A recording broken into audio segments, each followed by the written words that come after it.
Having a house by a river sounds great, as long as it doesn't turn into a house in a river.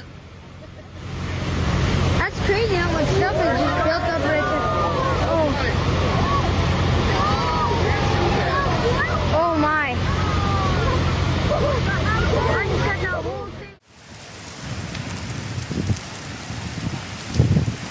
This lava flow might not be moving fast, but it's destroying everything in its path. Back in 2018, this eruption in Hawaii had residents watching in horror as the lava crept closer to their homes.